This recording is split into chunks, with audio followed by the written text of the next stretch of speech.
Hi, meet Kayla. This is Anthony. And Hannah. We wanted to discuss Fredrick Winslow Taylor and how his research in the late 1800s had an impact on scientific management as we know it today.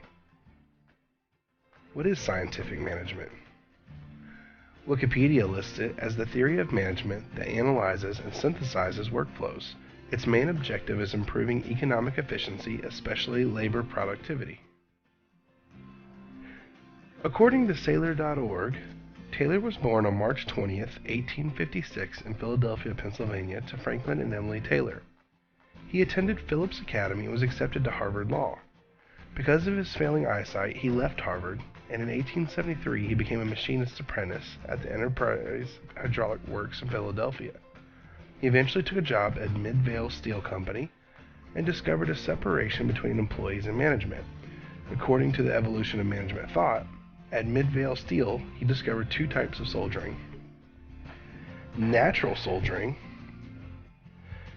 which is the natural instinct and tendency of men to take it easy, can be overcome by inspiring or forcing workers to come to their mark. Systematic soldiering, which comes from workers' more intricate thought and reasoning caused by their relations with other men.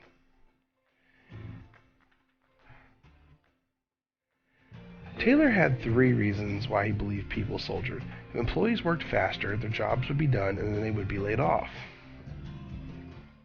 From experience of being paid by piece, if employees produced more, management would likely cut the piece rate governing their wages and they would end up doing more work for the same pay. Employees adhered to the rule of thumb works method handed down from generation to generation.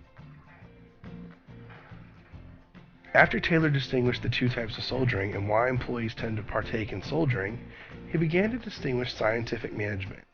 He used time study, which involved using a stopwatch, weight scale, and a measuring tape to measure how far employees move with their equipment. Scientific management was then formed into two phases: analysis, where the job is broken into elementary movements and the non-essential phases are removed. The remaining movements are then examined to determine the least wasteful way of performing the job. The second was synthesis. The elementary movements are combined into the correct sequence to determine time and exact method for performing a job. Putting scientific management into use in turn caused improvement in tools, materials, methods, and the ultimate standardization of all elements surrounding and accompanying a job.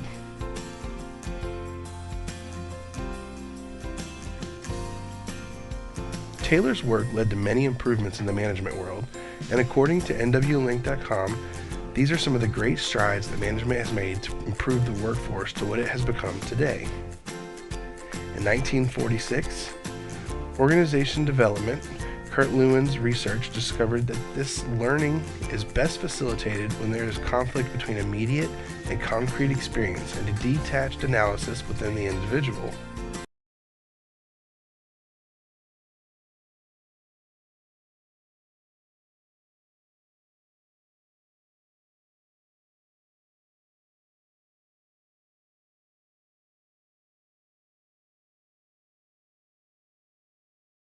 Nine, hygiene and motivational factors are introduced, which are based on the hierarchy of needs. They must be present in the job before motivators can be used to stimulate the workers.